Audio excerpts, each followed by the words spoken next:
চলো আজকের সমরেশ মজুমদারের সাতকাহনের 11তম পর্ব শুরু করা যাক। দূর থেকে অমরনাথকে দেখে দীপার মনে হয়েছিল কিছু একটা হয়েছে। দুশ্চিন্তার ছাপ মানুষটির মুখে বেশ স্পষ্ট। গেস্ট রুমের সামনে স্থির হয়ে দাঁড়িয়ে আছেন, হাতে একটা ছোটোর ব্যাগ, যা এর আগে সে কখনো দেখেনি। দীপা দাঁড়াতেই অমরনাথ মেয়েকে দেখলেন। তিনি অত্যন্ত ক্রুদ্ধ এবং বিরক্তি থাকায় দৃষ্টিটা বেশিক্ষণ স্থির রাখলেন না। মুখ ঘুরিয়ে বললেন, তোমার সঙ্গে কিছু কথা বলতে এসেছি, এই ঘরে বসে যাবে? দীপা মাথা নাড়ল। গেস্ট রুমে একমাত্র পিতামাতা এলেই অনুমতি না নিয়ে বসে যায়। সে আগে এগিয়ে গিয়ে বলল, এসো। অমরনাথ চেয়ারে বসলে দীপা জিজ্ঞাসা করলো, মা ঠাকুমা কেমন আছে? তাদের খবর তোমার কোনো প্রয়োজন আছে? মানে? চমকে তাকালো দীপা। বাবাকে এমন গলায় কথা বলতে সে কখনো শোনেনি। অমরনাথ তখন ব্যাগটি কোলের ওপর রেখে পকেট হাত রাখছেন। 3-4টি কাগজপত্রের মধ্যে একটি বিশেষ কাগজ বের করে বললেন, এটা পড়ে দেখো। সামান্য তফাতে দীপা দাঁড়িয়েছিল। কিছুক্ষণ থেকে দ্বন্দ্ব লাগছিল খুব। অমরনাথে এগিয়ে ধরা কাগজটা যে একটা চিঠি তা বুঝতে সময় লাগলো।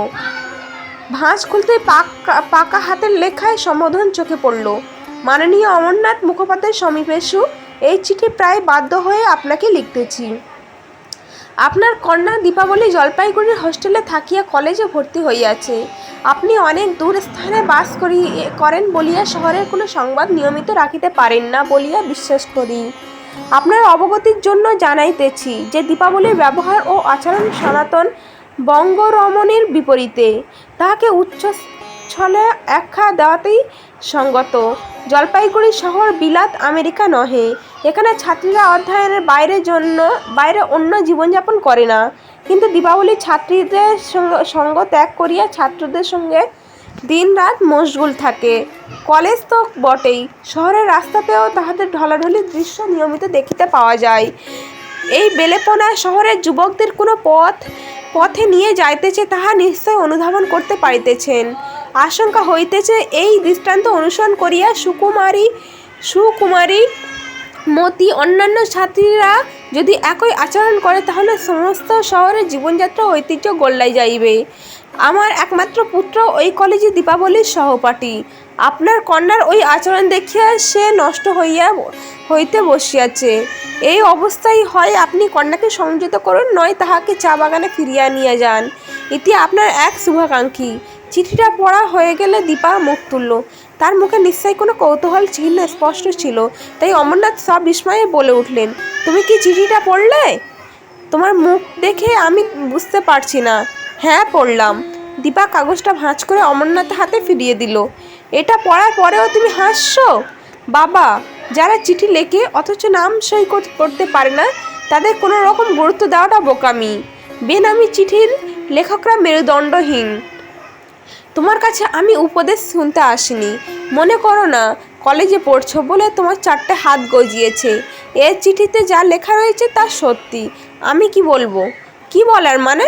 আমি জানতে চাইছি সত্যি কি না। দীপা খুব নিচু গলায় বলল, তোমার কি ধারণা? আমার ধারণার কথা হচ্ছে না। আমি থাকি চা বাগানে। তুমি এখানে কি করছো তা তোমার জানার কথা। তোমার মুখেই সেটা শুনতে এসছি। তুমি কি জানতে চাইছো? কতবার এক কথা বলবো? তার আগে তুমি বলো, বেলেপনা মানে কি? নির্লজ্জ আচরণ। আমি সেটা কোনোদিন করিনি। তাহলে এই লোকটার কি দায় পড়েছিল পয়সা খরচ করে আমাকে লিখতে? কোন লোকটা? ও বেনামি চিঠি বলে কোনো গুরুত্ব থাকবে না? ঘটনা মিথ্যে হয়ে যাবে? না, নিশ্চয়ই কিছু ঘটেছিল। যে লিখেছে সে সেটাকে বিকৃত করেছে। কি ঘটেছিল? আমার ক্লাসের কিছু মেয়েদের বিরক্ত করতো। অনেক বছর ধরে চলে আসছিল ব্যাপারটা। মেয়েরা সেটা মুখ বুঝে মেনে নিত, আমি মানিনি।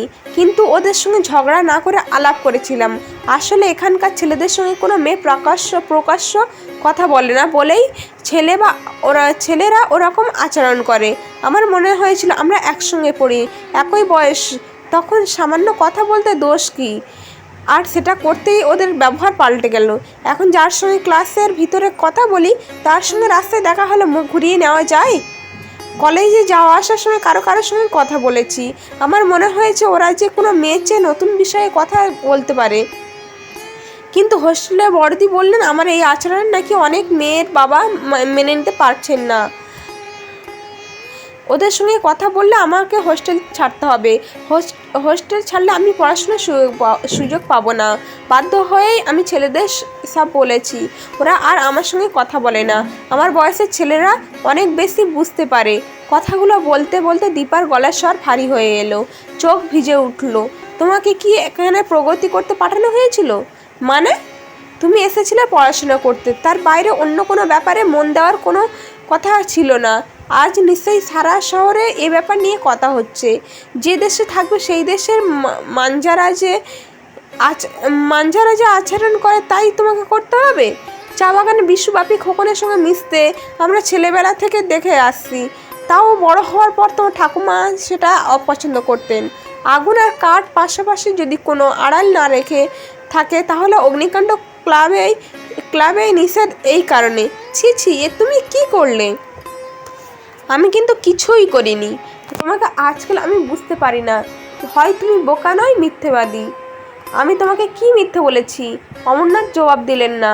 কয়েক মুহূর্ত মাটির দিকে তাকিয়ে মাথা নাড়ালেন। তারপর অন্যরকম গলায় বললেন, এ চিঠি পাওয়ার পর থেকে আমার চোখে ঘুম নেই। তোমার মা বা ঠাকুমাকে চিঠিটার কথা বলতে পারিনি, কারণ আমি চাই না ওরা এই আঘাত পাক। এখন একমাত্র উপায় তোমাকে চা বাগানে ফিরিয়ে নিয়ে যাওয়া। না! চিৎকার করে উঠল দীপা। পয়সা খরচ করে কেউ দুর্নাম কিনতে চায় না। আমি এমন কিছু করিনি যাতে তোমার দুর্নাম হয়। অমরনাথ হাত ধরে থাকা চিঠিটা নাড়লেন। এটা পড়েও বলছো? দীপা দিশেহারা হয়ে গেল। অমরনাথকে খুব কাহিল দেখাচ্ছে এখন। যদি জলপাইগুড়ি থেকে চলে যেতে হয় তাহলে ভবিষ্যতে নিজের পায়ে দাঁড়ানো যাবে না কখনো। সে কথা খুঁজে না পেয়ে বলল, বাবা তুমি আমাকে বিশ্বাস করছো না? অমরনাথের চোয়াল শক্ত হলো। তিনি কোনো জবাব দিলেন না। বাবা, আমি তো বড়দিকে কথাই দিয়েছি এই কলেজে পড়ার সময় কোনো ছেলের সঙ্গে আর কথা বলবো না। তুমি আমাকে আর একবার সুযোগ দাও। অমরনাথ এবার মুখ খুললেন। ব্যাপারটা শুধু আমার ওপর নির্ভর করছে না। যে ভদ্রলোক দয়া করে তোমার পড়ার খরচ দিচ্ছেন, খবরটা নিশ্চয়ই তার কানেও উঠেছে। তিনি যদি সেটা বন্ধ করে দেন তাহলে? তিনি তো তোমাকে কিছু বলেননি এখনো। তা বলেননি। যদি কিছু বলেন তাহলে আমি তার কাছে যাব, সব বুঝিয়ে বলল। তাকে সব কিছু আমি বুঝিয়ে বলবো। চকিতে সোজা হয়ে বসলেন অমরনাথ। না না, ওখানে তুমি যাবে না। মিস্টার রায় সেটা পছন্দ করবেন না। অমরনাথ এই প্রতিক্রিয়া লক্ষ্য করার মতো মানসিক অবস্থা দীপার ছিল না। তার দুগাল বেয়ে জল গড়িয়ে পড়ছিল। অমরনাথ চোখ তুলে মেয়েকে দেখলেন, তারপর গম্ভীর গলায় বললেন, কান্নার কোনো দরকার নেই। চোখেতে বাবার সেই কথাগুলো মনে পড়ল। বাবা বলতেন রক্তের চেয়ে চোখের জল অনেক বেশি মূল্যবান, কিন্তু আজ সেই কথাগুলো বললেন না। দীপা আঁচলে মুখ মুছল, তারপর কাঁপা গলায় বলল, তুমি যদি চাও তাহলে একবার বড়দের সঙ্গে কথা বলতে পারো। অমরনাথ মাথা নাড়লেন। আমার কারোর সঙ্গে কথা বলার দরকার নেই, কিন্তু তুমি আমাকে বিশ্বাস করছো না বাবা? ঠিক আছে, তুমি যা বলেছো তা যেন সত্যি হয় সেইটা দেখো। ব্যাংক থেকে তোমার নামে টাকা এসছে? অমরনাথ উঠে দাঁড়ালেন। হ্যাঁ, অত টাকা আমার দরকার নেই। যা দরকার তা রেখে বাকিটা তোমার মাকে দিয়ে দাও। দীপা ইতস্তত করলো একটু। অমরনাথ জিজ্ঞাসা করলেন, কিছু বলবে? না, মানে ওই টাকা তো মিস্টার রায়ের অফিস থেকে আমার পড়ার জন্য আসছে। ওকে বললে হয় না কম টাকা পাঠাতে? উনি মনে করেন অতটাই তোমার দরকার। তোমার প্রয়োজন না থাকলে তুমি যা ইচ্ছে তাই করতে পারো। এ বিষয়ে কথা বলতে গেলে উনি নিশ্চয়ই খুব বিরক্ত হবেন। বড়লোকের খেয়াল বলে কথা। তাহলে দাঁড়াও, আমি এনে দিচ্ছি। দীপা দ্রুত বেরিয়ে গেল। এখন তাকে অনেক সহজ দেখাচ্ছে। অমরনাথ চিঠিটা পকেটে রাখলেন। হাতের লেখা দেখে বোঝার উপায় নেই কে লিখেছে, তবে খামের ওপর জলপাইগুড়ি পোস্ট অফিসে ছাপ ছিল, সেইটাই স্বাভাবিক। কিন্তু ওটা পাওয়ার পর থেকেই মাথা খারাপ হয়ে যাওয়ার উপক্রম হয়েছিল তার। এখন মেয়ের পরিবর্তন দেখে একটু ভালোই লাগছে। দিবা ফিরে এলো প্রায় দৌড়েই, তার হাতে বেশ কয়েকটা 10 টাকার নোট। অমরনাথ মেয়েকে বসতে বলে কাগজ কলমে বের করলেন। দীপার যা যা প্রয়োজন তার একবার হিসেব করা হলো। দেখা গেল 100 টাকা হলেই পুরো খরচ মিটে যাবে। দীপা বাকি টাকাগুলো অমরনাথের হাতে দিতে তিনি সেটা পকেটে রেখে দিলেন এবং এই সময় দীপার আনার কথা মনে পড়ল। সে বলল, জানো, এর মধ্যে একদিন আমি খুব চমকে গিয়েছিলাম। অমরনাথ মুখে কিছু না বলে গম্ভীর মুখে অপেক্ষা করলেন। আসলে সেই মুহূর্তে তিনি এক লজ্জাবোধে আক্রান্ত ছিলেন। মেয়েকে টাকা দেওয়ার বদলে মেয়ের টাকা তিনি নিচ্ছেন, এটা বড় খোঁচা দিচ্ছিল। চেক নেওয়া ব্যাংকে জমা দেওয়ার মধ্যে একটা প্রত্যক্ষ প্রাপ্তি ছিল না। দীপা বলল, হঠাৎ আনা নামের সেই কাজের মহিলা এই হোস্টেলে আমার সঙ্গে দেখা করতে এসেছিল। আনা? অমরনাথ চমকে উঠলেন। যে আমাকে ওই বাড়িতে থেকে পালাতে সাহায্য করেছিল। কি বিরাট চেহারা হয়েছে, মোটা সোটা, কাজের লোক বলে আর চেনাই যায় না। আনা এখানে এসেছিল? বিড়বিড় করলেন অমরনাথ। হ্যাঁ, কিন্তু আমি এখানে আছি তা ও জানলো কি করে? জেনেছে নিশ্চয়। ওই এসেছিল তোমার খবর নিতে। তোমার সঙ্গে ওর কি দরকার? অমরনাথ নার্ভাস বোধ করলেন। আনার ওপর অত্যন্ত বিরক্ত হয়ে উঠলেন তিনি। তার এখানে আসার কি দরকার ছিল? দীপা দেখল অমরনাথ অন্যমনস্ক হয়ে পড়েছেন। সে দ্বিতীয়বার প্রশ্নটা করল। অমরনাথ সজাগ হলেন। আমি তো কিছুতেই বুঝতে পারছি না, ব্যানার্জি মশাইয়ের শরীর খারাপ হলো কি না কে জানে। আর তুমি যে এখানে আছো তা হয়তো দেখে গিয়েছেন, খবরটাই তিনি দিতে পারেন। তোমার এখানে না এসে আমাকে চিঠি দিতে পারতো। কেন? দীপার মুখে রক্ত জমলো। তোমার সঙ্গে কিসের সম্পর্ক? কে অসুস্থ কিনা তা তোমাকে জানাতে হবে কেন? ও বাড়ির সঙ্গে আমাদের কোনো সম্পর্ক নেই, তা তুমি জানো না? আমি ভাবতেই পারি না এসব। নিহাত ওই কাজের মেয়েটা আমার উপকার করেছিল সেদিন, তাই আমি খারাপ ব্যবহার করতে পারিনি। দেখ মা, সবসময় স্মৃতি আঁকড়ে বসে থাকতে নেই। তুমি কি বলতে চাইছো?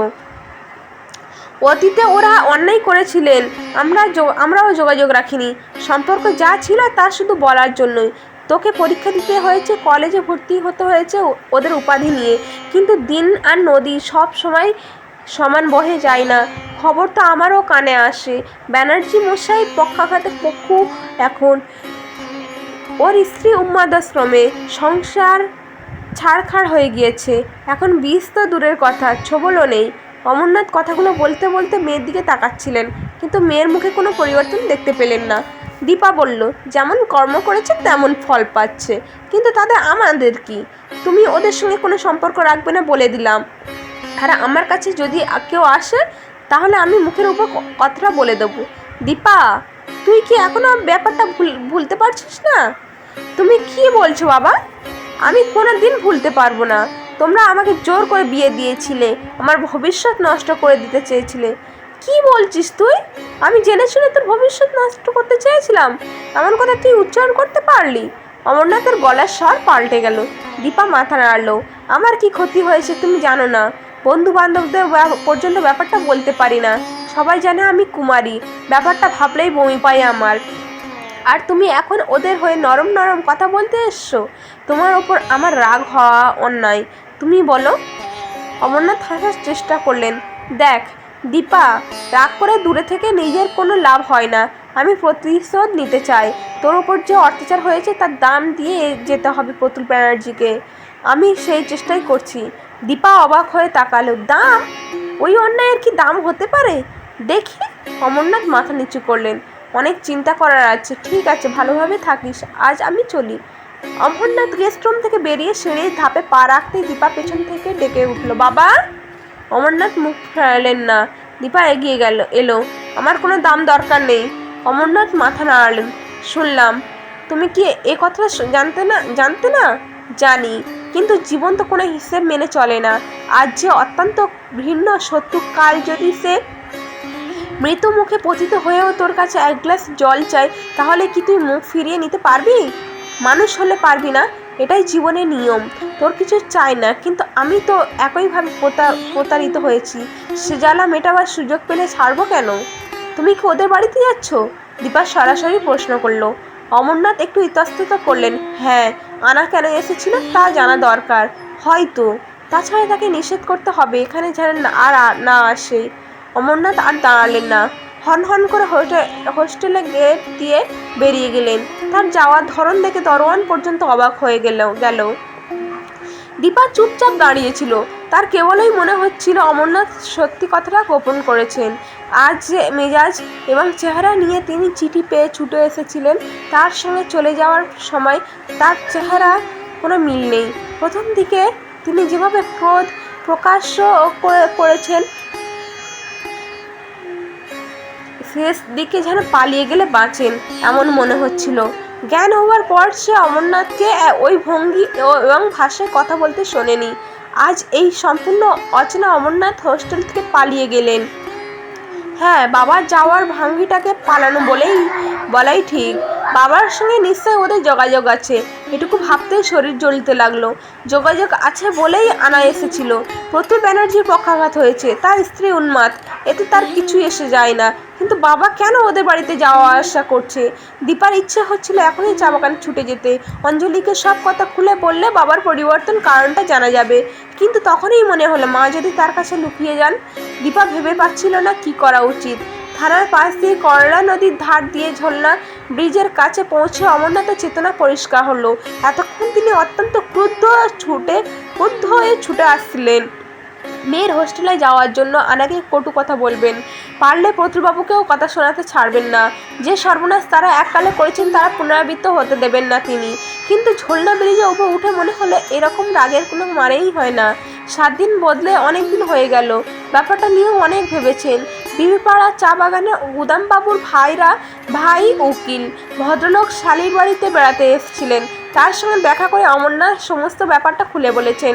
তিনিও বলেছেন প্রতুল বন্দ্যোপাধ্যায় যদি উইল করে কাউকে না যান তাহলে সমস্ত সম্পত্তি উত্তরাধিকারিণী দীপা। কিন্তু আনা যেখানে আছে সেখানে উইল হবেই। তিনি না গেলে আনা অন্য কাউকে ধরতে পারে। গড়ালিতে ফোসকা পড়েছে বলে কোনো মূর্খ বলে না যে সে জুতো ব্যবহার করবে না। আনার দেওয়া প্রতুলবাবুর তৈরি উইলের খসড়া থেকে সম্পত্তির যে হিসেব পাওয়া গিয়েছিল তাই উইল ভদ্রলোককে দিয়ে দিয়েছিলেন অমরনাথ। কথা ছিল তিনি সব কিছু লিখে স্ট্যাম্প পেপারে টাইপ করিয়ে রাখবেন। ভদ্রলোক বাড়ি এই করলা নদীর ধারে জলপাইগুড়ি গার্লস স্কুলের পাশেই। অমরনাথ পথ পরিবর্তন করে জিজ্ঞাসাবাদ করে উকিলবাবু বাড়িতে পৌঁছালেন। ভদ্রলোক তখন তো বাইরের ঘরে মক্কেলদের বললেন বসুন। অমরনাথ কোনার দিকে একটা বেঞ্চিতে গিয়ে বসলেন। মক্কেলদের সঙ্গে কথাবার্তা সারতে আধা ঘন্টা সময় লাগলো। অমরনাথ দেখলেন একজন মক্কেল যাওয়ার সময় ক্রেডিটই টাকা দিয়ে গেল। উকিলবাবু ডাকলেন, আসুন। আপনার তো অনেক দিন আগেই আসার কথা। দেরি হচ্ছে দেখে গতকালে আমার ভাইকে একটা চিঠি দিয়েছি। কী ব্যাপার মশাই? নানা রকম ঝামেলায় আটকে পড়েছিলাম। শুনুন, এই যা সম্পত্তি তার তুলনায় কোনো ঝামেলায় ইম্পর্টেন্ট হতে পারে না। আচ্ছা, এই আনা মহিলাটিকে অংশ দিতেই হবে? অমরনাথ অসহায়ভাবে মাথা নাড়লেন। বুঝুন, বাড়ির ঝি সেবা করে মাথা উঠেছে, কাটানো যায় না। কীভাবে কাটাতে চান? তাহলে আমার ওপর ছেড়ে দিন। অমরনাথ দ্বিধায় পড়লেন। আমাকে প্রতারিত করে পুরো সম্পত্তি দখল নিলে লাভ হয় নিশ্চয়ই, কিন্তু মন সাহায্য দিচ্ছে না। তাছাড়া সই সাবুত তো আনাই প্রতুলবাবুকে দিয়ে করাবে। ব্যাপারটা জানতে পারলে সে অনর্থ করে ছাড়বে না, কারণ অভিশাপ থাকলে সম্পত্তি থেকে সুখ পাবেন না তিনি। অমরনাথ মাথা নাড়লেন। দরকার নেই, যেমন বলছি তেমন করুন। উকিলবাবু হাসলেন। আপনার যেমন ইচ্ছে। কাগজপত্র সব তৈরি করেই রেখেছি। তিনি উঠে আলমারির দরজা খুলে একটা ফাইল টেনে আনলেন। যত তাড়াতাড়ি পারেন পেন্সিলের টিক দেওয়া জায়গাগুলো সই করিয়ে আনুন। বাকি কাজটা আমি করে দেব। অমরনাথ স্ট্যাম্প পেপারগুলো নিয়ে মন দিয়ে পড়াতে লাগলেন। হ্যাঁ, সব ঠিকঠাক আছে। উকিলবাবু টেবিলের উল্টো দিকে বসেছিলেন। পড়া শেষ হলে আচমকা প্রশ্ন করলেন, আপনি হরদেব ঘোষালকে চেনেন? আপনার বিআই মশাইয়ের বন্ধু। চমকে উঠলেন অমরনাথ। পরীক্ষণে মনে পড়ল কোর্ট কাছারিতে ঘোরাঘুরি করে হরদেবের নেশা। এখন শহরের লোক সেই সূত্রে পরিচিত হতেই পারে। তিনি মাথা নাড়লেন। হ্যাঁ, ভদ্রলোকের কাছে প্রতুলবাবুর কাহিনী শুনলাম। ওই আনা মেয়েটা তো মুঠোই করে রেখেছি তাকে। খুব সুন্দরী নাকি? না, তেমন নয়। তাহলে নিশ্চয়ই স্বাস্থ্য ভালো। হা হা করে হাসলেন উকিলবাবু। হরদেববাবুর সঙ্গে আপনার সম্পর্ক কী রকম? আলাপ আছে। ওহ, মনে হলো আরও বেশি কিছু। যাক, আর দেরি করবেন না। একটু ইতস্তত করে অমরনাথ জিজ্ঞাসা করলেন, আপনি কি হরদেবকে এই উইলের কথা কিছু বলেছেন? না মশাই, সে বুদ্ধি না থাকলে ওকালতি করে খেতে পারতাম না। লোকটা একটা শিয়াল। হ্যাঁ, শিয়াল বললেও কম বলা হয়। আমার মক্কেল আপনি, সে নয়। অমরনাথ খুশি হলেন। কত দিতে হবে আমাকে? দুলে দুলে নিঃশব্দে হাসতে লাগলেন উকিলবাবু। রাজার সম্পত্তি পেতে চলেছেন, এখনই কিছু দেওয়ার দরকার নেই, তবে পাওয়ার আগে আঙুলগুলো আর মুঠো করবেন না, তাহলেই হবে। পারলে আজই সই করিয়ে আনুন। তবু যদি একটা আন্দাজ দেন। আরে মশাই, আপনার পকেটে যা আছে তাতে আমার কোনো আসক্তি নেই। আমি আমারটা ঠিক সময় মতো আপনার কাছে চেয়ে নেব। যদি প্রয়োজন হয় তাহলে কোর্টে চলে আসবেন। উকিলরা যেখানে বসে সেখানে খোঁজ করলেই পেয়ে যাবেন। ঝোলনা ব্রিজ পেরিয়ে হাকিমপাড়ায় ঢুকলেন অমরনাথ। এত শান্ত এলাকা যে মনেই হয় না শহরে এসছি। চারপাশে নজর রেখে তিনি এগোচ্ছিলেন। তার ভয় হচ্ছিল পথে হরদেবের সঙ্গে দেখা না হয়ে যায়। কিন্তু প্রতুলবাবু বন্দ্যোপাধ্যায়ের বাড়ির গেট পর্যন্ত আসতে কোনো বিঘ্ন ঘটল না। বাগানের ভেতরে পা দিতেই গন্ধটা নাকে এলো। বাঁদিকে একটা স্বাস্থ্যবান মাঝারি উচ্চতার গাছে পদ্মের মতো সুন্দর ফুল ফুটেছে। একটু চিন্তা করে নামটা মনে করতে পারলেন তিনি, গ্ল্যান্ডিফ্লোরা। গন্ধে বুকে ভরে যায়। ফুল ফোটে তার সময় মতো, শুধু মানুষটার সময়টার কোনো হিসেব থাকে না। সদর দরজা যথারীতি বন্ধ। চট করে মনে হয় কেউ বাস করে না। অমরনাথ দরজায় শব্দ করলেন কয়েকবার, কিন্তু সাড়া মিলল না। প্রতুলবাবু নিশ্চয়ই মারা যাননি। এই ছোট্ট শহরে প্রতুলবাবুর মতো মানুষ মারা গেলে মুখে মুখে খবর ছড়াতো।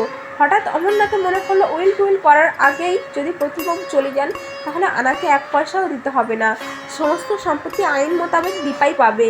মরে গেল নাকি? পরক্ষণেই মাথা নাড়লেন তিনি। কিছু বিশ্বাস নেই। কোথাকে একটা উইল বেরিয়ে পড়বে আর চোখে ধুতো বা ফুল দিতে দেখতে হবে। যত যাই হোক, কোনো মানুষের মৃত্যু কামনা করা ঠিক নয়। শেষ পর্যন্ত মনে পড়ল। গলাটা শুনেই চমকে ফিরে তাকালেন অমরনাথ। বাগানের রাস্তানা দাঁড়িয়ে আছে আনা। কি বলবে বাড়ির বিয়ান? শরীর স্বাস্থ্য যেন আরও ঝকমকে।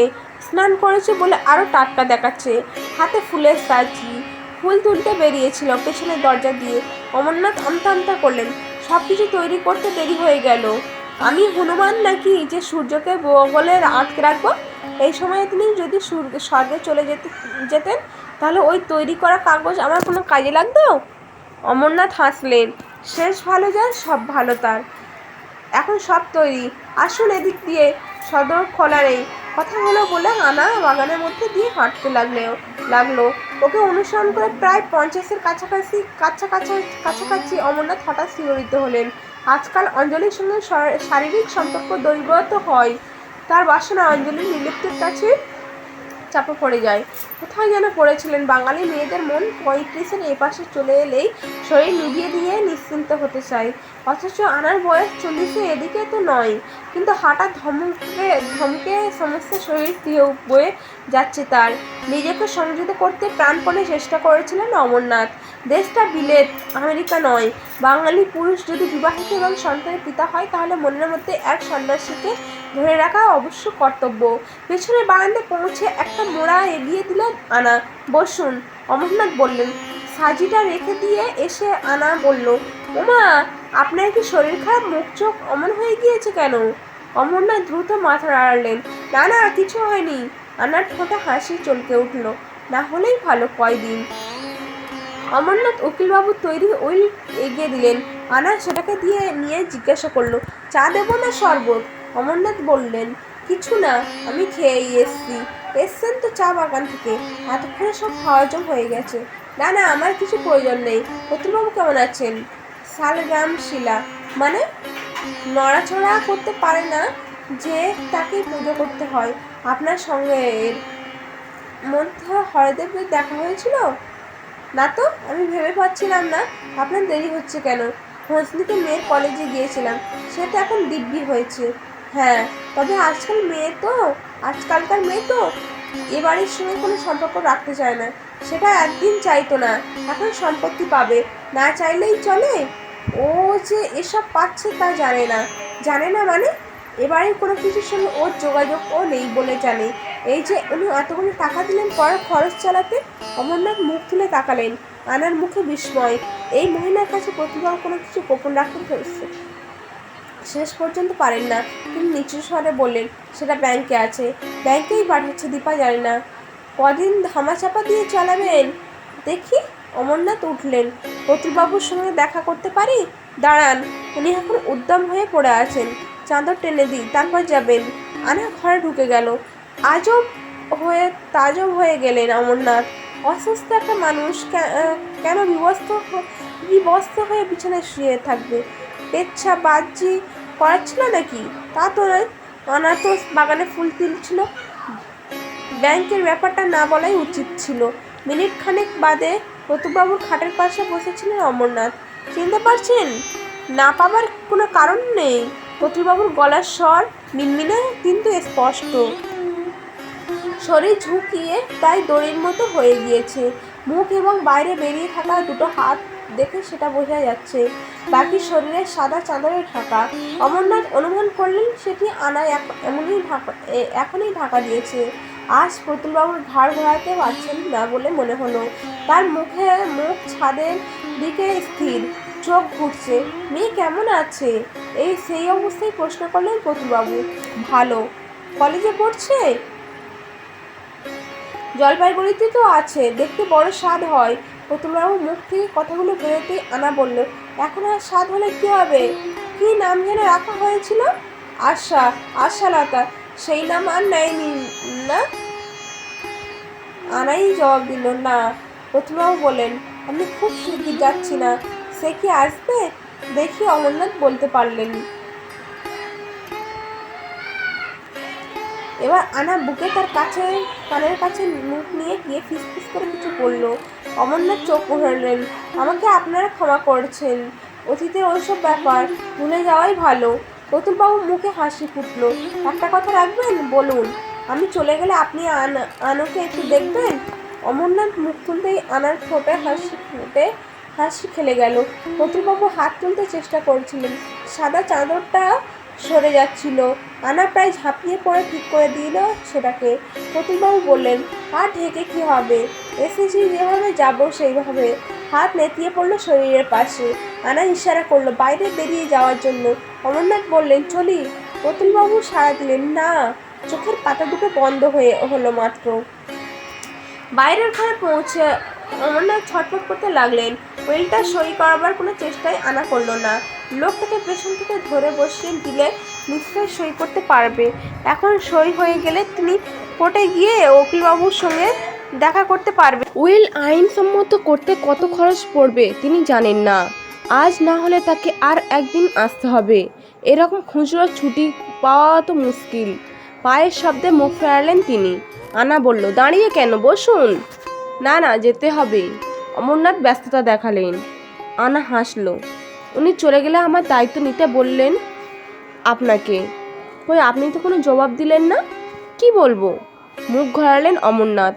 হরদেব ঘোষাল হলে কিন্তু বিশ্বরূপ দেখানোর মতো হ্যাঁ করত। অমরনাথ অস্বস্তিতে পড়লেন। হরদেব নাকি একসময় আনার শরীর দিকে নজর দিয়েছিল।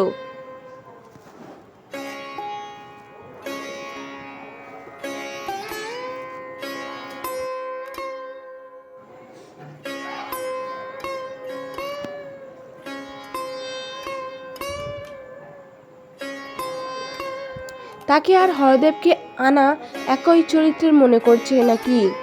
আজ হাঁটার ভঙ্গি থেকে কয়েক সেকেন্ড চঞ্চলতা এসেছিল। সেটা কয়েক সেকেন্ডেই।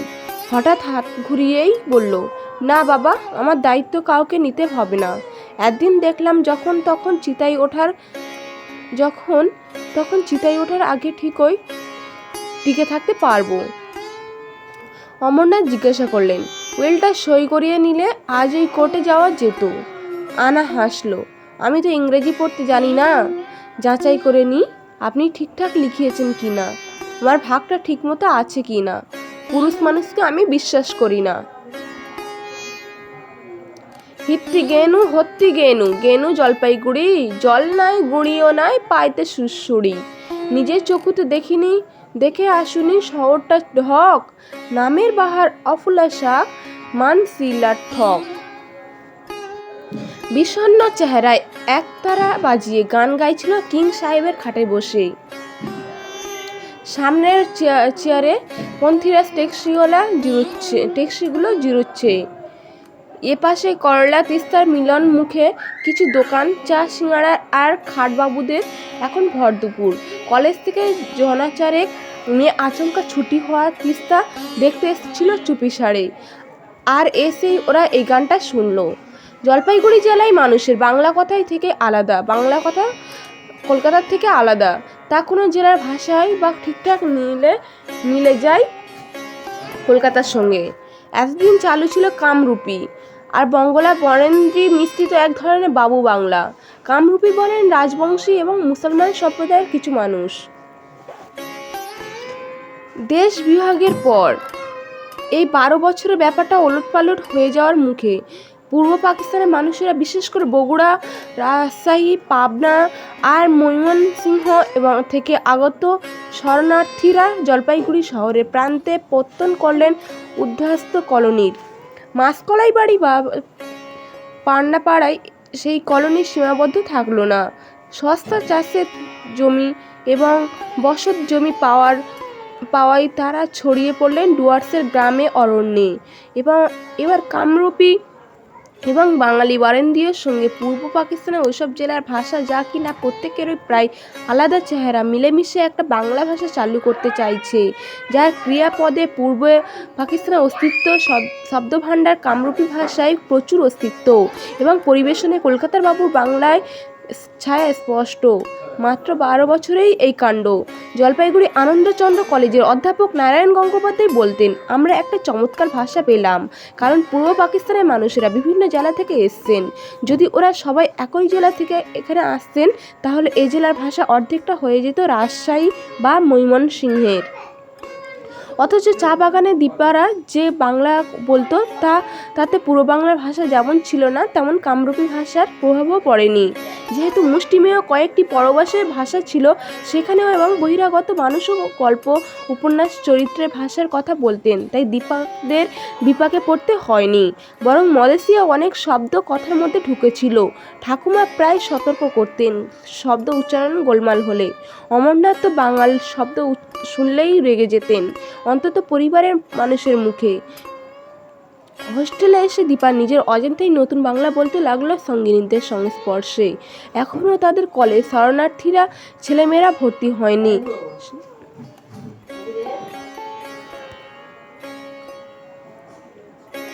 স্বাধীনতার আগে যারা এসেছিলেন তাদের মধ্যে এক ধরনের বিনীত ভাব ছিল। নতুন পরিবেশের সঙ্গে নিজেদের মানিয়ে নিতেন তারা। বেপরোয়াভাবে চাপিয়ে দেওয়ার চেষ্টা ছিল না। যেসব তরুণ পূর্ব বাংলা স্কুল শেষ করে এখনকার কলেজে দেশ বিভাগের পর ভর্তি হয়েছিল, তাদেরও সম্ভবত নতুন পরিবেশ, ভাষার জন্য এক ধরনের সংকোচ হতো।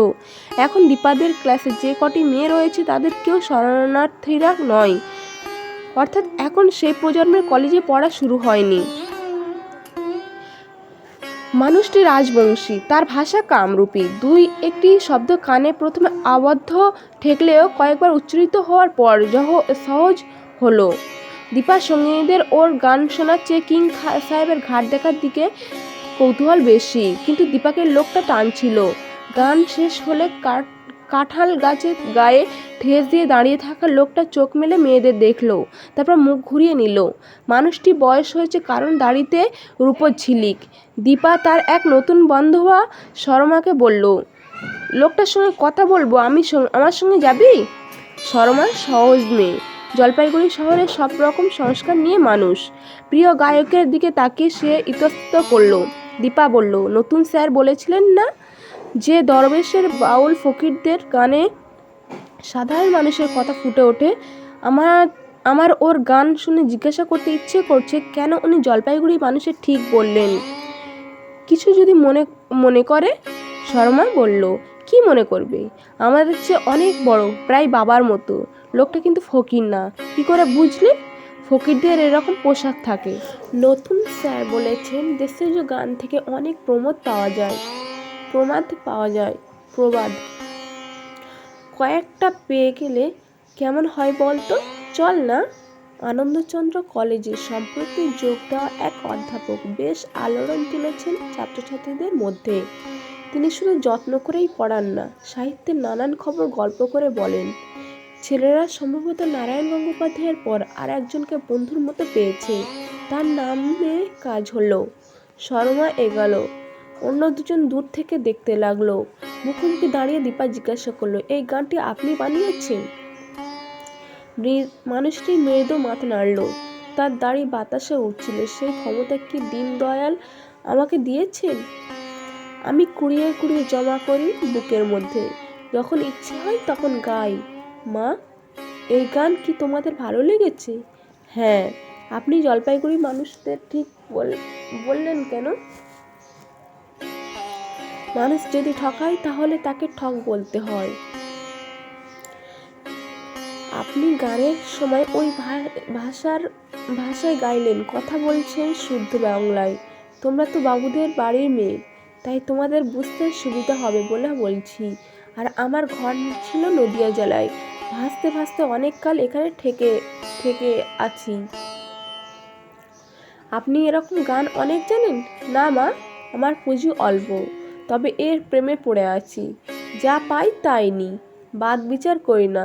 তিস্তায় না জানে ঘাট কি আঘাট, নিমদে না জানে ভাঙা ঘাট, পীড়িত না বুঝে জাত কি অজাত। সুর করে নিচু গলায় গাইল লোকটা। দীপু চটপট হাতের খাতা খুলল। আর একবার বলবেন? কেন? লিখে রাখবো। না মা, আমি লিখে রেখেছি, মনে আর তুমি লিখবে খাতায়, সেটা কি মানানসই হলো? মনে রাখতে পারলে রাখো, যদি থাকে মন তো হয় না কেন দেশের কন্ত। পীড়িত যদি বাঁচাই থাকে, দূর হলেই কি ভুলে থাকে? আপনার মতো সরল শক্তি নেই যে আমার। কি করে বুঝলে? লোকের সুখের কথা ভুলে যায়, দুঃখের কথা ভুলতে পারে না। তুমি বাচ্চা মেয়ে, বুঝবে না এখন। কখনো যদি দুঃখের মতো দুঃখ পাও, দেখবে চেষ্টা করলে ভুলতে পারবে না। দীপার মুখ থমথমে হয়ে গেল। এ কথাটা কতখানি সত্যি তা সে জানে। সব কিছু ভোলা যায়, কিন্তু সেই ফুলশয্যার রাত্রের নরকটাকে কিছুতেই ভুলতে পারে না সে। কিন্তু আপনি এখন স্পষ্ট বললেন না কেন শহরের লোক ঠক? লোকটা হাসলো, তানপুরাই শব্দ করে মুখে বলল, ফুটানির রামা, উপর ধুতি তলে জামা। শর্মা আর দীপা একসঙ্গে হেসে উঠল। দীপা শর্মাকে বলল, এটা আমি কখনো ভুলবো না। আপনি এরকম আর কয়েকটা বলুন না। শহরের লোক বড় অহংকারী, নিজের কোন পাঁচ মুখে বলে এরা সব বাজার ঘরের বান্দি, কিন্তু ছান ফেলাইতে দেখা যায় খোলা মাথায় চান্দি। লোকটা এবার হাসলো। আচ্ছা, লিখে নাও তিনটে উপদেশ। আমার কথা না, এই জেলার মানুষদের, পূর্বপুরুষদের মুখ থেকে শুনে শুনে মনে রেখেছে। কিন্তু মনে রেখেই কাজে তো করা যায় না, করতে চাইলেও না। লেখো। লোকটা চোখ বন্ধ করলো, কিন্তু দীপা খাতা খুলল না। শর্মা তাকে খোঁচা দিল, দিয়ে নিচের খাতা খুলল। লোকটি চোখ বন্ধ করে বলল, সুদিনের বাপ ভাই নিদান কালে হয় নাই। সুজনেরও ডুবে নাও, হাতিরও পিছলে পাও। নয়া নয়া বধুয়া, শাক নুন তেল খাই, বুড়া হইলে বধুয়া শাক গড়াগড়ি যায়। ব্যাস হয়ে গেল, এবার আমি চলি। কোনো ভূমিকা না করেই লোকটা খেয়াঘাটের দিকে পা বাড়ালো। ওরা দেখতে পেল খেয়াঘাটের সামনে পৌঁছানো মাত্র মাঝিরা লোকটিকে সাদরে নৌকায় তুলে নিল। এক নৌকা মানুষ কিং সাহেবের ঘাট ছেড়ে রওনা হলো বার্নিস ঘাটের দিকে। হঠাৎ দীপার বুক টনটন করতে লাগলো। ওর খুব ইচ্ছে হচ্ছিল চা বাগানে যেতে। এই পথ দিয়ে এক অপরাহ্নে সে এক অসুস্থ শরীরে চা বাগানে গিয়েছিল। এখন তো সব চেনা। শনিবারে চলে গিয়ে সোমবার সকালে ফিরে আসা যায়। হাত খরচে পয়সা বাঁচিয়ে গাড়ি ভাড়া দেওয়া যায়। তবু অনেক দিন যাওয়া হয়নি। সেই পুজোর ছুটির আগে যাওয়ার কথাও নয়। কোর্টের পাশ নিয়ে নেতাজি পুলের দিকে আসছিল ওরা। হঠাৎ কেউ একজন চিৎকার করতে লাগলো, আশা মা, আশালতা মা, একটু দাঁড়াও। দীপা প্রথমে খেয়াল করেনি, ওর বন্ধুদের কারো এই নাম নয়। কিন্তু কোর্টের প্রাঙ্গণ থেকে হস্তদন্ত হয়ে বেরিয়ে আসে লোকটিকে দেখতে পেল শর্মা। পেয়ে বলল, এই আমাদের থামতে বলছি। ওরা দাঁড়ালো। হরদেব ঘোষাল ব্যস্ত পায়ে এগিয়ে আসছে। দীপা তাকে চিনতে পারল, পেয়েই শক্ত হয়ে গেল। হরদেব ততক্ষণে সামনে এসে পড়েছেন। এই যে আশামা, দূর থেকে এক ঝলক দেখেই চিনতে পেরেছি। এদিকে কোথায় এসেছিলে, কোর্টে? আপনি ভুল করছেন, আমার নাম দীপাবলি। তা তো জানি, কিন্তু আমাদের পক্ষে বৌমা তোমার নাম রেখেছিলেন আশালতা। ভারী মিষ্টি নাম। তা তোমার বাবার খবর কি? দীপা কি বলবে বুঝতে পারছিল না। বন্ধুরা, কলেজ এবং হোস্টেলে কেউ জানে না তার বিয়ে হয়েছিল, জানবার সুযোগ হয়নি। সে বিধবা একথা বলার প্রয়োজনও বোধ করেনি। বন্ধুদের সে চেনে, সে বিবাহিত, এই খবর ওরা মেনে নিতে পারবে না। কিন্তু যদি জানে বিধবা, তাহলেই প্রতিক্রিয়া হবে। হিন্দু বিধবা মেয়ে মাছ মাংস খাচ্ছে, রঙিন শাড়ি পরছে, ছেলেদের সঙ্গে কথাবার্তা বলছে, এটা হজম করা ওদের পক্ষে মুশকিল হয়ে পড়বে। সে বুঝতে পারছিল হরদেবের সঙ্গে তর্ক করলে সেই তথ্যটা এরা জেনে ফেলবে। অতএব মুখ ফিরিয়ে দীপা বলল, ভালো আছেন? তা তো থাকবেন। আমি তোমাকে কোর্টের দিকে দেখে ভাবলাম তুমি বুঝি উইল রেজিস্ট্রি করতে এসেছিলে। আচ্ছা মা, তুমিই বলো, ঘোড়া ডিঙিয়ে ঘাস খেতে হয়? আপনি কি বলছেন আমি বুঝতে পারছি না। কিসের উইল? তুমি জানো না? কি করে এ কথা বিশ্বাস করি বলো। দেখুন, আমাদের হোস্টেলের নিয়ম, রাস্তায় দাঁড়িয়ে কোনো ছেলের সঙ্গে কথা বলা চলবে না। জানতে পারলে হোস্টেল থেকে বের করে দেবে। আপনি বরং আমাদের হোস্টেলের গেস্ট রুমে এসে আমার সঙ্গে কথা বলবেন। করে কবে আসবেন বলুন? দীপা এছাড়া কিছুই বলতে পারল না। কবে আবার? আজই আসতে পারি। ঠিক আছে, তুমি এগোও, আমি আসছি। ঠিক কথা, রাস্তায় দাঁড়িয়ে কথা বলা ঠিক নয়। হরদেব হাসলো। দ্রুত পা চালালো দীপা। বন্ধুরা কয়েক পা এগিয়ে দাঁড়িয়ে রয়েছে। হরদেবের সঙ্গে কিছুটা দ্রুত তৈরি হওয়ার পর শর্মা জিজ্ঞেস করলো, কে রে? আমার বাবার পরিচিত। ওসব কি বলছিল? কি সব? দীপা নিজেই যেটা বোঝেনি সেটাই শর্মারা কতখানি বুঝেছে জানতে চাইল।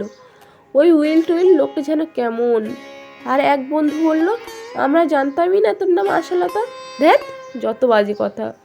ও মা, ওই লোকটা তোমাকে আশালতা বলে ডাকছিল? নাম না হলে কেউ মিছিমিছি ডাকে? বলল না আমাদের পক্ষে বৌমা তোমার নাম রেখেছিল? চতুর্থ জন বলল, আমাদের পক্ষে মানে?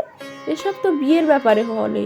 শর্মা বলল, আমার মায়ের নাম আগে ছিল গোলাপ, বিয়ের পর ঠাকুমা রাখেন সুধা, বিয়ের পর হরদম নাম পাল্টে যেত। তোমার কি বিয়ের সম্বন্ধ হয়েছিল? মুখ গম্ভীর হয়ে হাঁটছিল দীপা। এই সময় সত্যি কথা বলে দেবে ওদের। কাল সকালে মধ্যে খবরটা ছড়িয়ে যাবে চারপাশে। কিন্তু মিথ্যে কথা বললে সেটা যদি ফাঁস হয়ে যায়? এতদিন কেউ জিজ্ঞাসা করেনি বলে সে আগ বাড়িয়ে কিছু বলেনি। সেটা ছিল একরকম। এখন গলা ফুলিয়ে মিথ্যা বললে তো ধরা পড়লেও আরও লজ্জা। সে মাথা নেড়ে বলল, হয়েছিল। তারপর ছেলেটা অসুস্থ ছিল, মরে গিয়েছে। এটা সত্যি, তবুও কোথাও তো টাকা ঢাকা থাকলো। দীপার কথা শেষ হওয়া মাত্র শর্মা বলল, বাঁচা গেল। হরদেব কিন্তু এলো না। দুদিন অপেক্ষা করে দীপা চা বাগানে চিঠি দিল ঘটনায় বর্ণনা দিয়ে। অমরনাথের কাছে জানতে চাইল ব্যাপারটা। অমরনাথ এতদিন ঘটনাটি প্রকৃতই বিশদভাবে অঞ্জলিকে বলেননি। মনোরমা কিছু জানা নেই। মেয়ের চিঠি পেয়ে অমরনাথ বুঝলেন তার চেপে রাখা যাবে না। কিন্তু এখন বলতে গেলে ওরা জানতে চাইবে ঘটনাটা কেন বলেনি আগে। অবশ্য অঞ্জলি প্রতুলবাবুর দেওয়া টাকাটার কথা জানে। অর্ধেক বলা আছে যাকে তাকেই তিনি বাকি ঘটনাটা রেখে ঢেকে বললেন। অঞ্জলি স্বামীর দিকে তাকালেন। এসব কথা তুমি আগে বলনি কেন? আমি অপেক্ষা করছিলাম। আসলে না আসলে তো বিশ্বাস নেই। তার সঙ্গে আমাকে না বলার কি আছে? আমি তোমাকে ঠিক বুঝতে পারছি না। সত্যি ব্যাপারটা খুলে বলো। অঞ্জলি সন্দিগ্ধ গলায় বলল, যা বললাম তাই সত্যি। আসলে আমার মনে হয়েছিল এই যে সম্পত্তির জন্য যাওয়া আসা করছি, এসব শুনলে তুমি আমাকে খুব লোভী ভাববে। একথা ঠিক। মেয়ে বিধবা হওয়ার পর আমরা সম্পর্ক রাখিনি কিছুদিন। ওরা যেভাবে লুকিয়ে বিয়ে দিয়ে মেয়ে সর্বনাশ করেছে তাতে মুখ দর্শন করার তো পাপ। তোমার মেয়েরও ধারণা তাই। কিন্তু সব পাপের তো একটা প্রায়শ্চিত্ত করার নিয়ম আছে। প্রতুলবাবু যদি সম্পত্তি তার বৌমাকে দিতে চান তাহলে চাইতে পারেন। নেওয়া না নেওয়া আমাদের ইচ্ছা। কিন্তু চোরের ওপর রাগ করে মাটিতে ভাত খাওয়ার কোনো মানে হয়? দীপা ওই সম্পত্তির ন্যায্য অধিকারিণী। তাই সম্পত্তি পাইয়ে দিয়ে আমি কি কোনো অন্যায় করছি? তোমার মেয়ে যদি না নিলে কাউকে দান করে দেব। তাহলে অন্তত 12 ভূতে লুটেপুটে খাবে না। কত টাকা সম্পত্তি? লক্ষ লক্ষ টাকা। অঞ্জলি উত্তরটা শুনে চুপ মেরে গেল। অমরনাথ বললেন, আমার কি? মেয়ে যদি ভোগ করতে চাই করবে, না চাইলে ছেড়ে দেবে। আমি তো আর ভাগ বসাতে যাচ্ছি না। কিন্তু এই হরদেব লোকটা এসব বলতে গেল কেন? উইলের কথা তো আমি তাকে বলিনি। লোকটা কেমন, খুব খারাপ। প্রতুলবাবু সেই টাকা থেকে কমিশন নিয়েছে, আনার ওর উপর নজর ছিল। আনা প্রতুলবাবুর সেই ঝি, যে দীপাকে সাহায্য করেছিল? হ্যাঁ, সেই তো সমস্ত কিছু দেখাশোনা করছে। প্রতুলবাবুর পাশে সে একা আছে। আনা যা চাইবে তাই হবে। আনা কি চাই? সম্পত্তির ভাগ। আমাকে বললে একটা উইল করে নিয়ে যেতে, করলাম। তা পরীক্ষা না করিয়ে সই করাবেন না তিনি প্রতুলবাবুকে দিয়ে। সরাসরি প্রতুলবাবুর সঙ্গে কথা বলছি না কেন? তিনি তোমার মেয়েকে দেখতে চান। ঠিক আছে, এবার যখন তুমি জলপাইগুড়ি যাবে আমাকে সঙ্গে নিয়ে যেও, আমি দীপাকে বুঝিয়ে বলবো। আর হ্যাঁ, ওই আনার কাছে তোমার এখন যাওয়ার দরকার নেই। অমরনাথের স্ত্রীর দিকে তাকালেন। জঙ্গলের অন্ধকারে শহরে বিদুষী সুন্দরীকে সাইকেলের পেছনে বসিয়ে এনেছি চরিত্র মুঠোই করে ধরে, তাতেও তোমার বিশ্বাস হলো না? অঞ্জলি মাথা নাড়ল। পুরুষ মানুষের আবার চরিত্র? বাজে বকো না তো, খুঁটি বাঁধা বক না। খুঁটি উঠে গেলে খুঁজে পাওয়া যাবে না। কিন্তু এ যাত্রায় অমরনাথ স্ত্রীকে নিয়ে এলেন না। হরদেবের সঙ্গে বোঝাপড়া করতে হবে। সেই সময় স্ত্রীলোক সঙ্গে থাকলে বিপত্তি হবে। দীপার ছুটির সময় হয়ে এসছে। বড়দি যদি অনুমতি দেন তাহলে তাকে সঙ্গে নিয়ে যেতে নির্দেশ দিয়েছে অঞ্জলি। কিং সাহেবের ঘাটে নেমে কোর্টের দিকে পা না বাড়িয়ে অন্য রাস্তা ধরলেন তিনি। তিস্তার গায়ে বাঁধা হচ্ছে। ভয়ঙ্করীকে সরকার এভাবে বেঁধে ফেলবে। ওপাশে নদীর উপর ব্রিজ হয়ে গেলে ডুয়ার্স এক দৌড়ে কাছে এসে যাবে। ট্রেন চলবে, বাস চলবে, আর ওই নৌকা আর পাখিরা ট্যাক্সিগুলো উধাও হয়ে যাবে। কাজকর্ম দেখে মনে হচ্ছে আর বেশি দিন নেই। নির্জনে চলে অমরনাথ এলেন হাকিম পাড়ায়। প্রতুল বন্দ্যোপাধ্যায় বাড়িতে ঢুকে সদরে না গিয়ে বাগানের পথ ধরে পেছনে এসে গলা খুললেন তিনি। কেউ আছেন? সঙ্গে সঙ্গে সিঁড়িঙ্গে গোছের এক বৃদ্ধ বেরিয়ে এলো। ও আপনি? এই লোকটিকে বাগানে কাজ করতে দেখেছিলেন অমরনাথ এক সময়। তিনি জিজ্ঞাসা করলেন, কি ব্যাপার, এইসব কোথায়? আর সব মানে? বাবু তার বিছানায় শুয়ে আছেন। অমরনাথ সরাসরি জিজ্ঞাসা করলাম। আনাকে দেখছি না, তিনি ঘুমাচ্ছেন। রাত জেগেছেন তো? রাত জেগেছে? অমরনাথ চিন্তিত হলেন। কেন, খুব বাড়াবাড়ি হয়েছিল? না, বাবুর বন্ধু হরদেব বাবু এসেছিলেন, তিনি তো গেলেন 3টের পর। ধক করে বুকে লাগলো কথাটা। হরদেব তাহলে এই বাড়িতে আসার অনুমতি পেয়েছে? শুধু আসা নয়, একেবারে রাত 3টে পর্যন্ত এখন এমন জায়গায় জাগতে হলো যে সে এই 9টাতেও তিনি ঘুমাচ্ছেন। অমরনাথ জিজ্ঞাসা করলেন, বাবুর ঘুম ভাঙেনি? তা ভাঙবে না কেন? ইচ্ছা পায়খানা করিয়া চা খাইয়া দিলাম আমি। আনা কিছু বলবে না? বলতে তো চিতায় ওঠার আগে পারবো না। আমাকে একবার বাজারে যেতে হবে, তাও রোগী ছেড়ে যেতে পারছি না। কতক্ষণ লাগবে? আধ ঘন্টা। যাব আর আসবো। ঠিক আছে, তোমার বাবুর পাশে বসছি। লোকটা তাকে প্রতুলবাবুর ঘরে নিয়ে এলো। প্রতুলবাবু আজ বালিশ উঁচু করে মাথা রেখেছেন। চাদরের পাশ দিয়ে পা বেরিয়ে গিয়েছিল। অমরনাথ সেটা ঢেকে দিয়ে প্রতুলবাবুর নজর পড়লো। ও আপনি? আশা কোথায়? আসে না তো। তাকে বড় দেখতে ইচ্ছে করে। যাওয়ার আগে মাথায় হাত বোলাবো না? বেদম রাগ হয়ে গেল অমরনাথের। অত কাণ্ডের পরেও তিনি আশা করছেন দীপা এসে মাথায় হাত বুলিয়ে দেবে। ঘুণাক্ষরে যদি জানতে পারে প্রতুলবাবু নগ্ন হয়ে একটা চাদর চাপা দিয়ে স্ব-ইচ্ছায় পড়ে থাকেন, তাহলে মরে না গেলে এই ঘরে ঢুকবে না। ছেলে মেয়েরা বড় হয়ে গেলে কিছুটা স্বাধীন তো হয়েই যায়। স্বাধীন আবার কি? আমি টাকা না দিলে পড়তে পারতো। শখ। গলায় অহংকারের ছাপ বড় স্পষ্ট।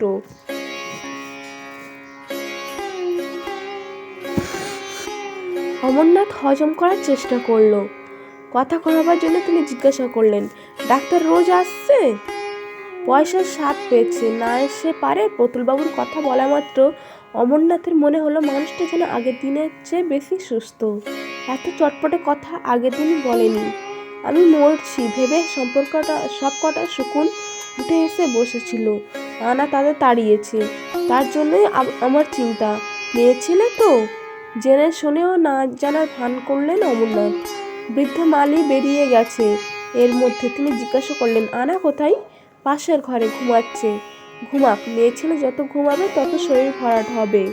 প্রতুলবাবু, আনা কি কিছু বলেছে আপনাকে? কি ব্যাপারে? সম্পত্তি মানে বিষয় আশায় উইল টুইল? না, তার কোনো লাভ নেই, লোভ নেই। মুখ ফুটে কিছু চাইল না আজ পর্যন্ত। কথা বলতে বলতে হঠাৎ নেতিয়ে পড়লেন প্রতুলবাবু। যেটাকে আপাতত সুস্থতা বলে মনে হচ্ছিল সেটি অন্তর্হিত হলো। চোখ বন্ধ করে কাঁপতে লাগলেন। কিছুক্ষণ বসে রইলেন অমরনাথ। আনা উইল সই করায়নি। সম্পত্তির জন্য যে মেয়ে জীব লোভে লক লক করছে তাকে প্রতুলবাবুর সন্ন্যাসিনী সাজাবেন। এখন তার চোখ বন্ধ। আচমকা অনর্গল কথা বলতে অত্যন্ত পরিশ্রান্ত। প্রতুলবাবু বুঝতে পারলেন না অমরনাথ উঠে দাঁড়িয়েছেন। লোকটি তাকে শকুনের দলে ফেলেছে। বোঝার পর থেকে খুব খারাপ লাগছিল। মনে হয়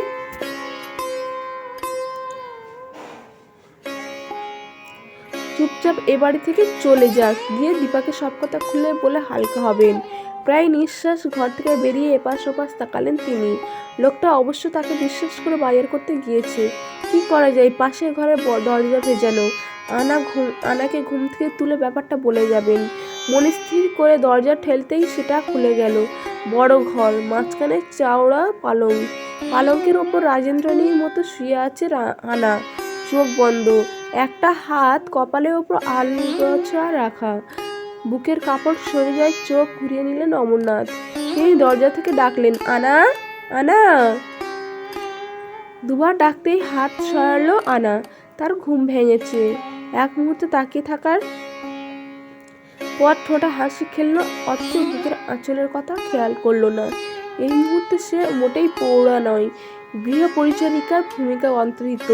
অমরনাথের গলায় শব্দ করলেন, এসেছিলাম, একটু দরকার ছিল।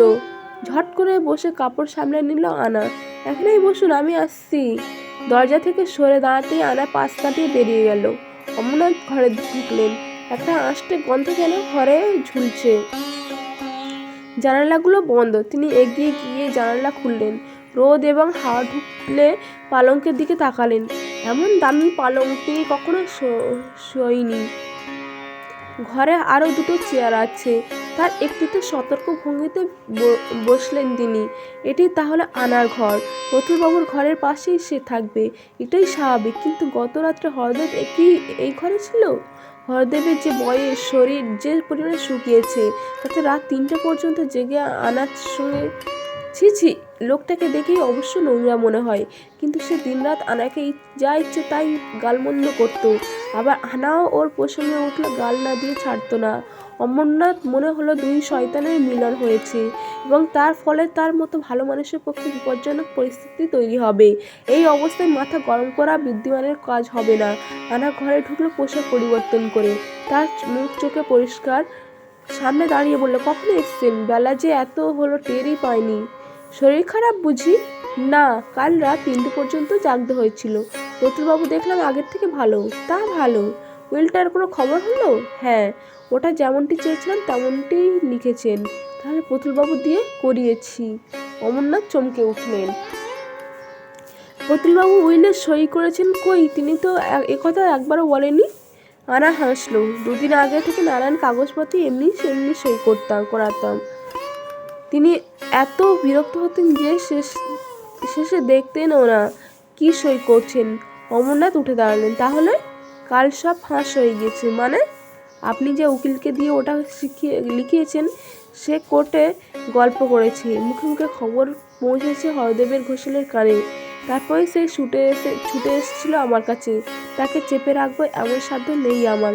তারপর হরদেব অবশ্য ভালো কথা বলেছে। আপনার মেয়ে তো ঘেন্নায় এর নাম মুখেও আনে না, স্বীকার করে না বিয়ে হয়েছিল। সম্পত্তি সে ছুঁয়েও দেখবে না। তাহলে তার নামে বড় অংশ লিখিয়ে লাভ কি?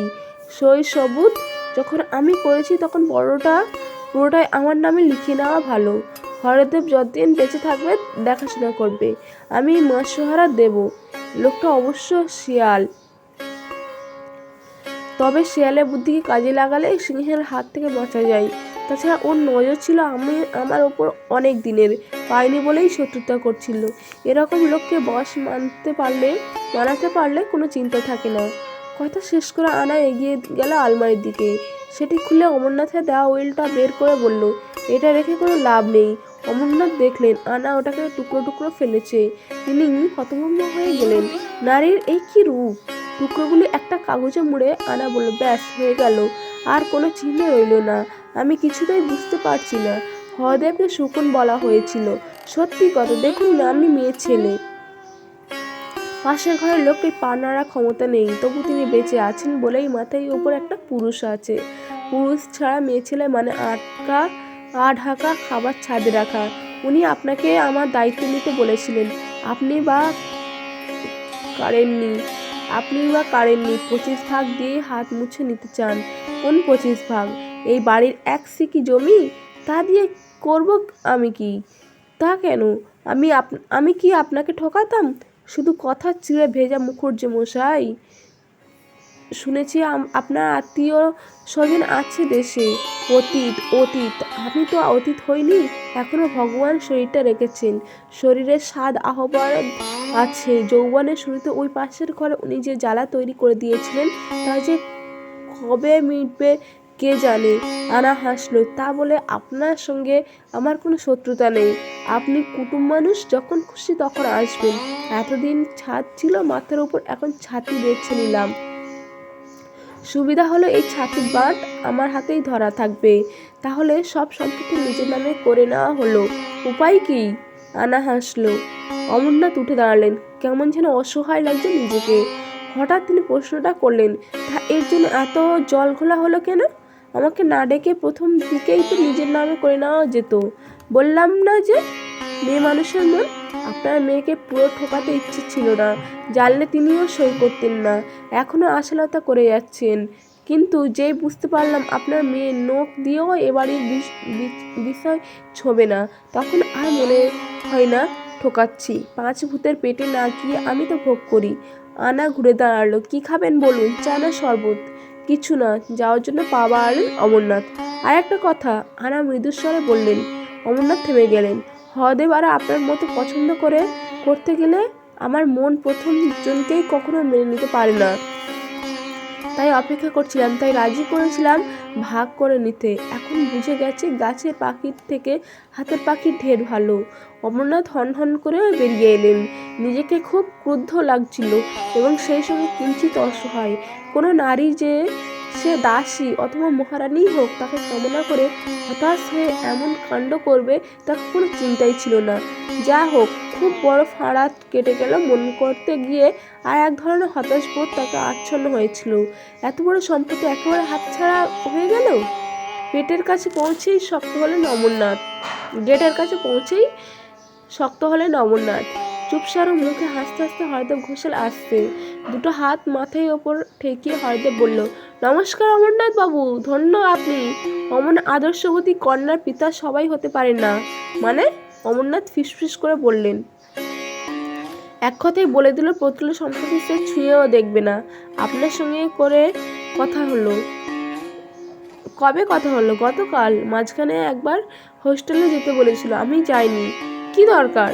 আপনিও নিষেধ করেছিলেন। কিন্তু আনু যখন বলল আমাকে তার প্রয়োজন, তখন দেখা করতে গেলাম, সব বললাম। বললেন? হ্যাঁ, আমি মিথ্যাচার করতে পারলাম না। তবে এই ব্যাংকের টাকার কথা বলিনি। তা সে বলল প্রতুল যদি লিখেও দেয় তবুও নেবে না। আমার কাজ হয়ে গেল। কাল রাত্রে দুজন বসে সব ঠিক করে নিয়েছি। আজ প্রতুল সই করিয়ে আমি সাক্ষী হব। তারপরে সমস্ত সম্পত্তি আনুর নামে কোর্টে আইনসম্মত করিয়ে নেব। এটা ঠিক। আনু যা করেছে সব তো তারই পাওনা। হরদেব হাসলেন। আনা। প্রতুল তো আদর করে আনু ডাকত, বুনো বিড়াল। আর তখনই দূরের বাড়ির ভেতর থেকে উচ্চস্বরে কান্না ভেসে এলো। হরদেব চমকে উঠল। আনুর গলা। কি হলো? প্রতুল ঠেসে গেল। সর্বনাশ! উইল তো এখনো সই করানো হয়নি। পড়ে কি মরি করে হরদেব ছুটল বাড়ির দিকে। অমরনাথ আর যেতে পারলেন না। বুক থেকে না উঠলে এমন কান্না মানুষ কাঁদতে পারে না। আমার এই অডিও বুকটি শোনার জন্য থ্যাংক ইউ সো মাচ।